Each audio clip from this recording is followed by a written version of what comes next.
Deuce loosely, Devil's favorite advocate here. And as I say every week and tend to fail to do, once again, I'm going to get this right one of these weeks and not yap your ear off for 12, 15 minutes or more about any given thing. I'm going to try to keep these things brief because I know you guys don't want to sit around for that long just listening to one person go on about any particular thing. So anyway, let me get started with what I'm going to talk about this week. A lot of shit went down Sunday night, between Sunday night and Monday night. And, depending on which side you're on, it was either a big deal or it was bullshit. For me, this was a sign of things to come because I didn't think the Royal Rumble was bad. I actually kind of, I was pretty okay with it. Divas notwithstanding.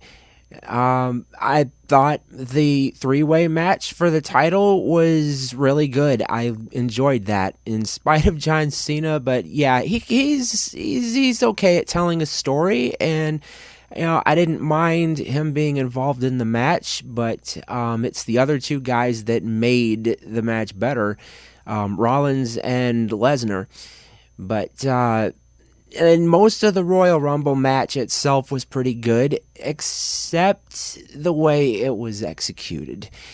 Daniel Bryan got a raw deal with the way that he was just dumped out unceremoniously after less than 10 minutes in the match.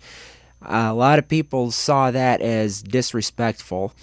The same way they saw Dolph Ziggler being disrespected in the end, the same way they saw Bray Wyatt being disrespected, and basically Big Show and Kane were sent in by the authority to do the dirty work, and it just felt like a poke in the eye, a slap in the face, and kind of a fuck you from WWE.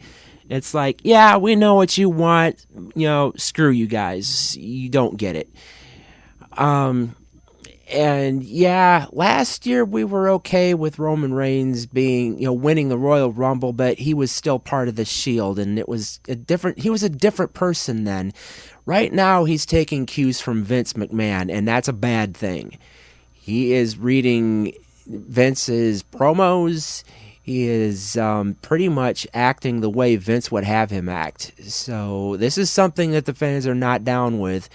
This is the reason fans are kind of, cooling off on Roman Reigns. It's like, dude, go back to being who you were. It's like Vince is ruining you, just like he ruins pretty much everybody else.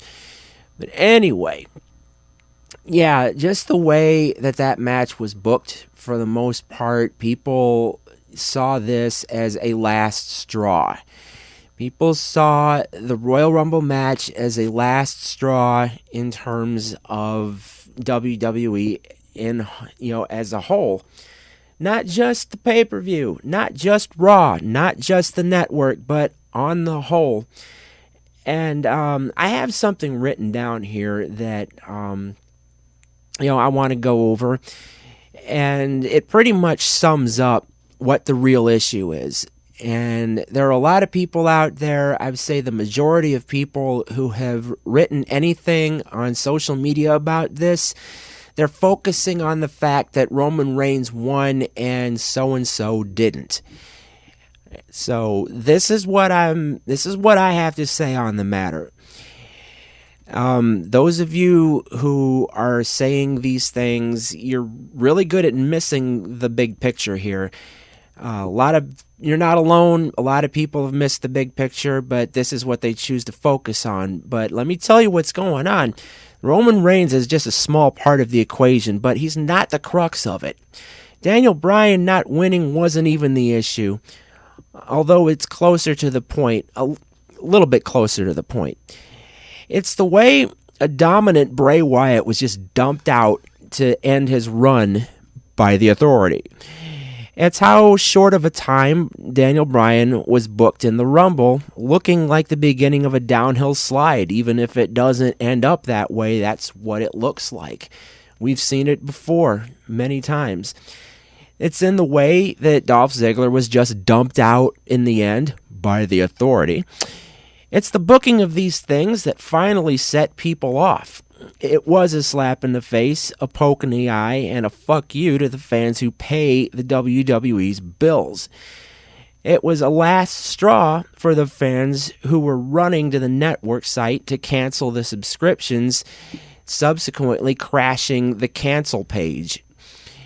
Scratching the surface of the issue a bit might lend some clarity into why these people who aren't as forgiving and generous to the WWE as these other people seem to be. People need to dig a little bit. They need to look below the surface of this issue. WWE is also not trying hard enough to properly build the next top guy for the long term. We could go through all the names that were unceremoniously dumped from the Royal Rumble match and consequently by Big Show and Kane. We could go through all those names, and run down why they might not be ready. But the problem is they're not being booked properly. A lot of times guys get booked into programs with which they have no chance of pushing their careers further through. And it's nothing to do with their ability or talent. The powers in charge are still leaning on Cena too much to see what they have on their roster now, and they're not using it properly. I mean, look at who they decided to call up from NXT. They can't even get that right. People still don't like the Ascension, and they're not going to warm up to the Ascension no matter who they beat because of how they came out, because of how they were presented, and how they're still being presented. And let's face it, Connor and Victor, not the most intimidating sounding people there. And I'm still going to be an advocate for Enzo Amore and Big Cass being called up. I'm telling you, those guys, everybody keeps saying it. Why are they stuck in NXT? Why are they languishing in developmental? Call those guys up already. Raw needs these guys. As far as Raw this week goes, giving away the better part of a pay-per-view that a lot of people paid for did not help people's moods any. Granted, there was more wrestling on this one Raw episode than there's been in probably 2 months of episodes, and there was less mediocrity. But again, people paid to see what WWE eventually gave away the next night to the rest of the world. I don't understand how this is a good move, and I don't see how more people ran to cancel their subscription, with any thought that WWE is going to pull this kind of shit again. Think back to the uproar when the Diamond Dallas Page versus Goldberg match happened in Halloween Havoc. The feed cut out, for whatever reason. I think they were going overtime or something, but the cable networks cut the pay-per-view feed, and WCW ended up having to give that match away the next night, and they probably ended up giving away some refunds in the process. But this is what WWE is doing, and it's not because some technical difficulty got in the way. They could have run anything else. They could have run a house show. They could have run, main event matches or superstars matches or something, but I suppose I shouldn't complain too much because we actually got some wrestling in for more than half of the show. So, anyway, I didn't even watch Raw this week, but just the fact that they showed those 2 matches would have taken up half of Raw at least. So I've got to concede that much. Anyway, about this million subscribers thing, I want to see the actual timeline and numbers for this. In the absence of those two things, I don't trust WWE to be honest about this. This timing makes it look like a stunt. It looks like they just want to distract people from the fact that people had crashed the network cancel page to get out of their subscription. And, they want to do everything they can to cover their asses on this matter. And for all I know, these numbers could have happened before Royal Rumble. And of course, they're going to post those pre-Royal Rumble numbers to make themselves look better. There's no way that they could still be sitting at 1 million subscribers after Sunday night, after all those other people canceled. I don't care if any fraction of them turned around and resubscribed. There's no way WWE can be sitting at 1 million after all that. Even after adding whatever places in Europe that they decided to cover, that they were finally able to launch their network for. I mean, according to a bunch of different sources, up to 3/4 of Canada still doesn't have access to it. So, I don't find any plausibility in this 1 million subscriber thing.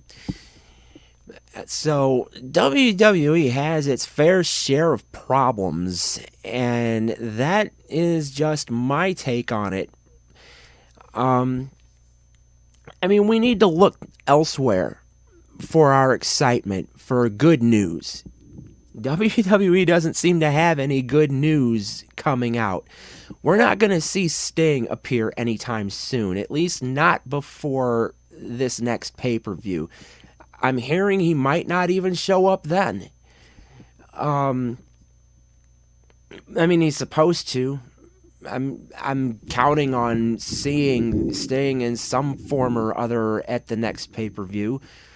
But, it should happen, but from what I keep hearing, he's not going to appear between now and then, so, don't even count on that. And I don't see any news of any new signings or anybody being called up from NXT that's going to matter, so we need to look to TNA because there are things to get excited about happening over there. I made the mistake of looking at a couple of spoilers, and I know of at least 2 people who've returned, and it's worth getting excited over. So stay tuned for that. Again, there's no excuse for not looking up whether or not your cable or satellite provider carries Destination America. Get to it. Look it up. Global Force Wrestling. They are now free and able to go into talks with Spike TV if they want to, even though the report is that Spike is not interested in anything relating to professional wrestling. So, who knows? Global Force might look for a TV deal. Look for that. Alberto Del Rio. He's the latest addition to Lucha Underground, a.k.a. AAA. There's a lot of stuff to get excited about outside of WWE. So, all it takes is, and even Beyond Wrestling, that's the name of the promotion, Beyond Wrestling. They're having live events. They're hosting the Raw Alternative. They're replaying that. There's just so many options out there. You just have to look at them. You just have to give them all a chance. And don't hold them to the WWE standard. This is one of the reasons, one of the ways that WWE has ruined wrestling in general. So, and I've already ruined my promise to try and keep this short, but I just had a lot to say about this matter, actually. This past week has been a clusterfuck of one form or another. I am looking forward to Impact tonight, which is, Friday night. And the time by my count is I have 15 minutes. So I am going to upload this. I'm going to end it now, and I'm just going to say, hey, I'm expecting Raw to go back to business as usual this coming week. I could be wrong. I'm going to keep an eye on it. But I don't have high hopes. I have been given plenty of reason in recent years to not hope too high for them. So anyway, I'm off like a dirty shirt. This has been Deuce Loosely for this week. I hope you have a better week. I hope you've had a better week than I did. And I hope the wrestling gods shine down on you and all that other happy garbage. So, shalom.